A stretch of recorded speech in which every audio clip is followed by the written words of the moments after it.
Hi everyone, welcome back to the Healing Growth Podcast. This is a podcast where we talk about healing trauma in an African context. My name is Saiton and I'm glad to have you here. Today's episode is the one about Christmas, where we talk about navigating family dynamics, loneliness, and scheduling joy.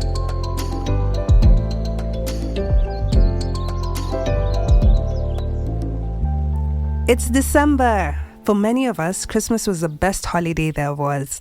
I love Christmas. But if I'm honest, I am a foodie and most of my Christmas memories are attached to nyama choma, chapati, all the sweets and sweet drinks you could get, and hanging out with people, trips. But the best part of it for me is honestly the food. This is our last episode for the year, so get on board as we talk about scheduling joy as we celebrate Christmas. In an African family, Christmas generally means a lot of congregating with families in the village, in the cities, even out of town. Sometimes people travel to different towns and cities. I technically grew up in shags, or the village for non-Kenyans. We would slaughter animals, spend the day cooking, indulging in all the delicacies, and just enjoying each other's company. The flip side about being an adult now is that you're the one who needs to plan it all. In the first podcast, we talked about emotional flashbacks.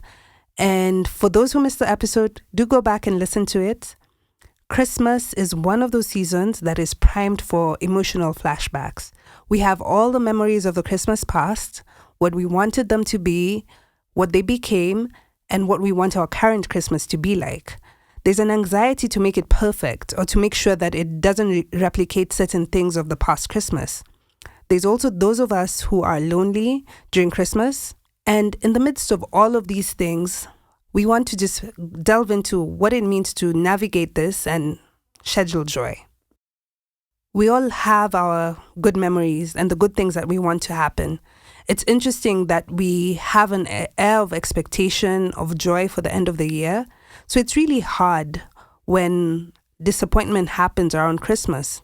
I feel like the disappointment is even deeper because there's an almost unsaid expectation that things should work out, if only for this period. But isn't that life?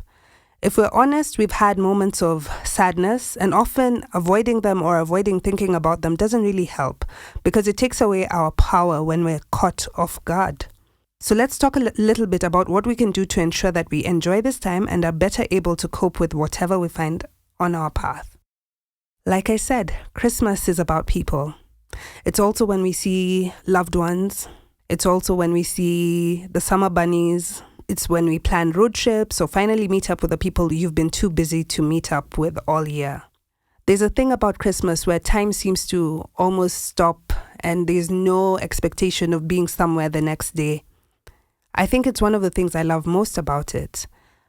One of the ways you can be able to schedule joy is by being intentional about meeting up with people who care for you genuinely, people you have great conversations with, laughs, and lots of fun.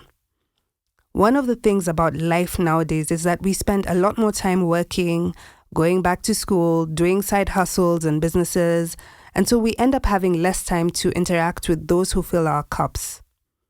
Christmas is a great time to reconnect with people and have a good time without the pressure of work, without the pressure of deadlines, without the pressure of our normal everyday lives.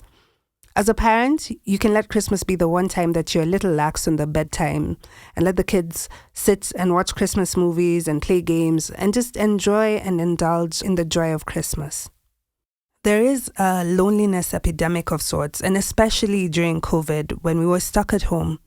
People who lived alone often suffered the brunt of seeing themselves, not having people to talk to, not having company to, interact with and have conversations with. We may have gotten more used to our own company in those times, but Christmas is one of those times where it's acceptable even to venture out and spend time with people, even strangers, and redevelop those social skills that we lost. There are lots of events to go to. I know in this coming week, there are lots of free Christmas events at malls and other places. Plan to be there with someone. And even if you don't have anyone, You can choose to go alone and maybe even make friends. Even if you don't have money, as long as you're able to figure out how to get there, you might find that you have such a good time that it takes away the worries that you're dealing with at the moment. If you have friend groups, you can plan sleepovers, meet, cook together, spend time sharing about life, playing card or board games, dream and plan for the new year. These are simple things that can take just a little organizing, and it's easy to do something simple that allows people in different income levels to take part in it. Consider your friends who haven't been working or who have had a hard time financially and see if you can include them and gift them in this season. Many times, we can truly see the struggles of those we love and be hesitant about stepping in, but Christmas gives you an excuse to turn around someone's stresses into a season of joy. In this same vein, because Christmas is a season of people meeting up, we must discuss two sets of people, the rebounds and the Grinches.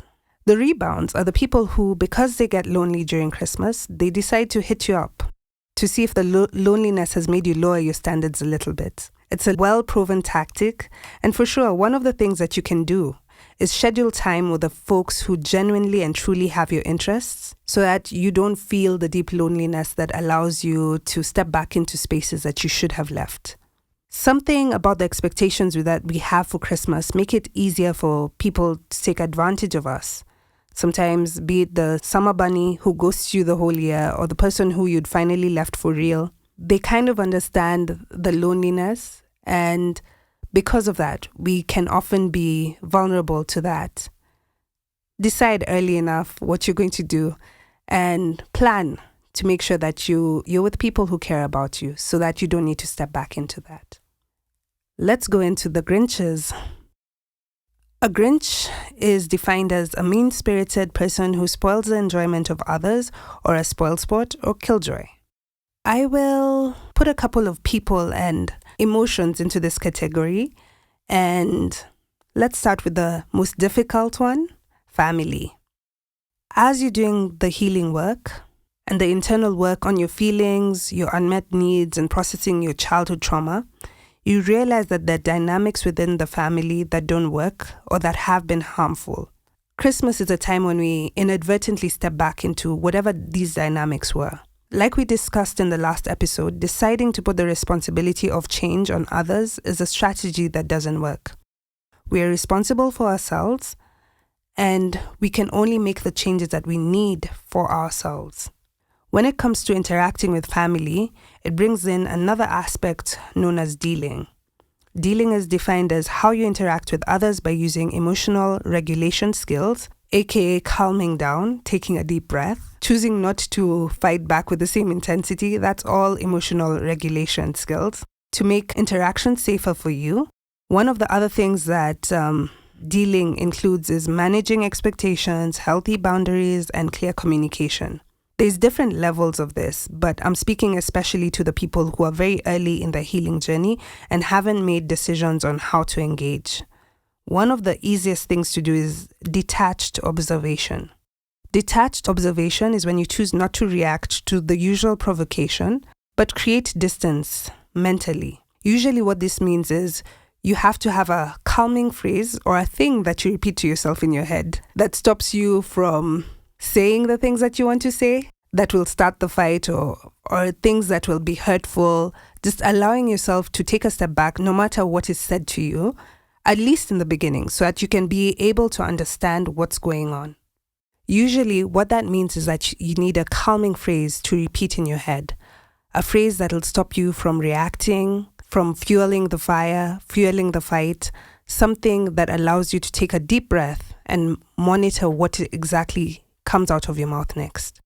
This allows you to learn a lot more of the family dynamics, and you can later make decisions on whether to carry the same dynamics or how you would like to engage.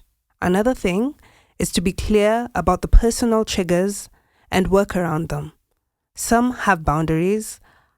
Others, simple methods like changing the topic can be helpful, or making it clear that you're not ready to talk about the topic. All these may work.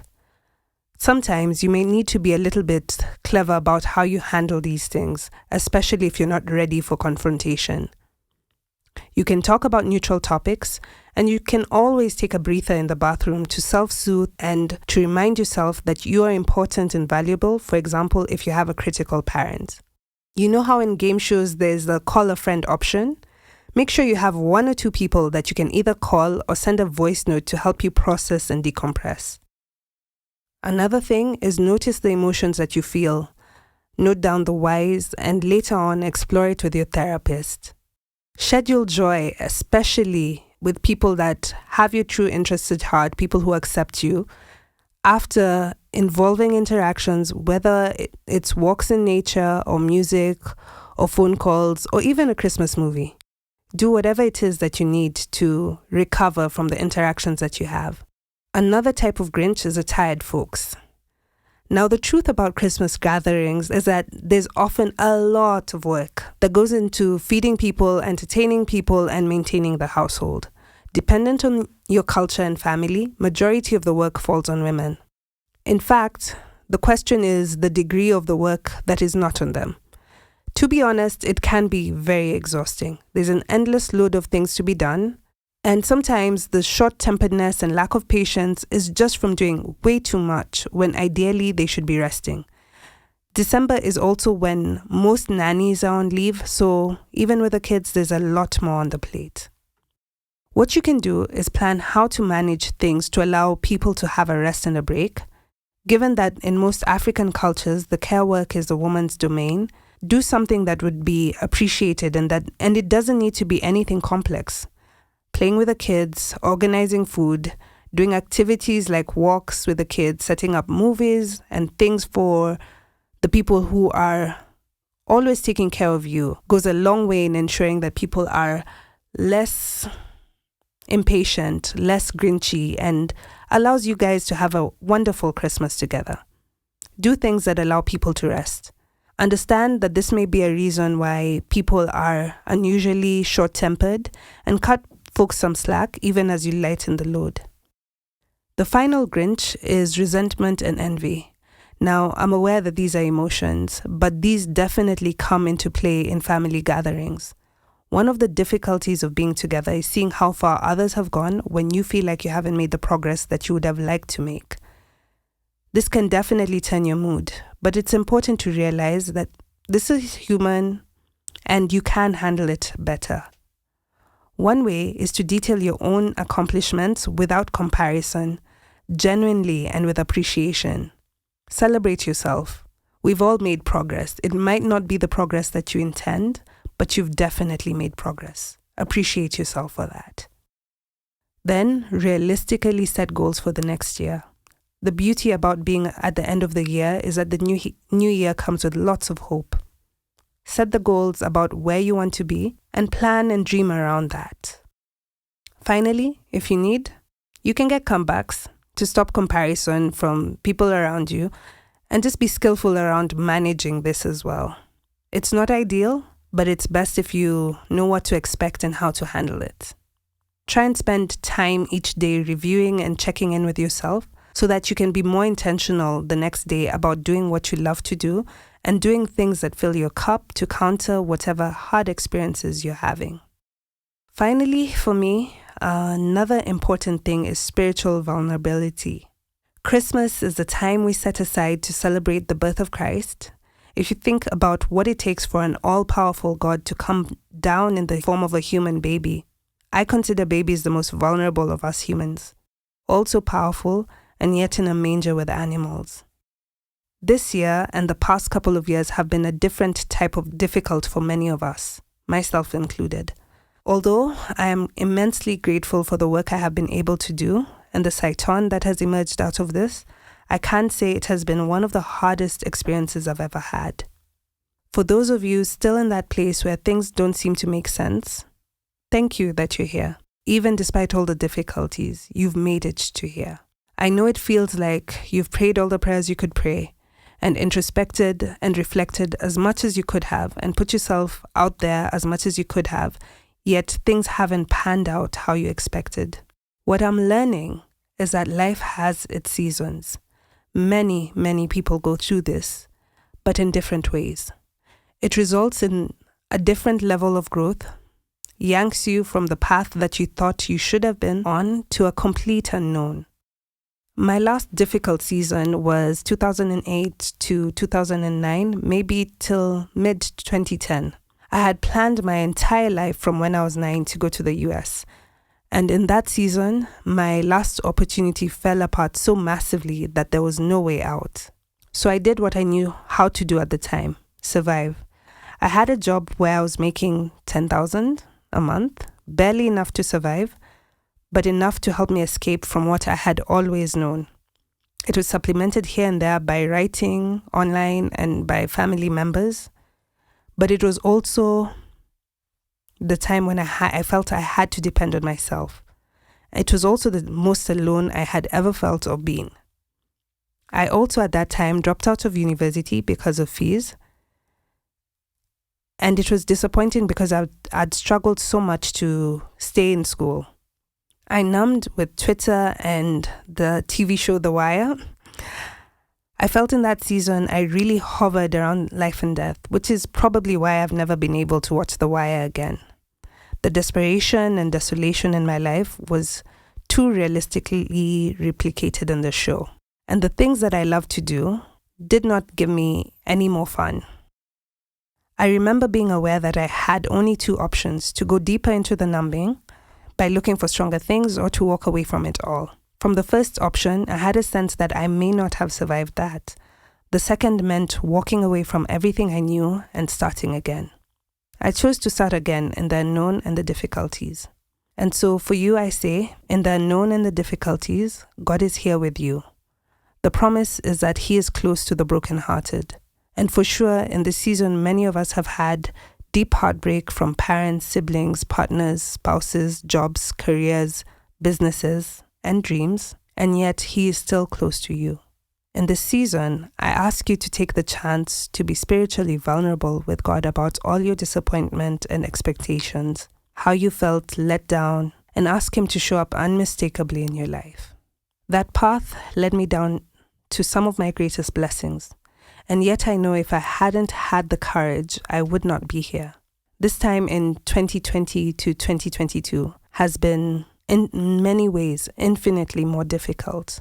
You can think you've experienced the worst of what life has to offer, only to go through other experiences that unlock other levels of pain that you didn't know existed. I am still here. I am grateful and thankful and not alone. And this is not even because I have family. Sometimes the people who are closest to you and who love you may not be able to understand the depths of pain that you go through. There's some of those places that only God can go with you. And that's why I extend this understanding to you.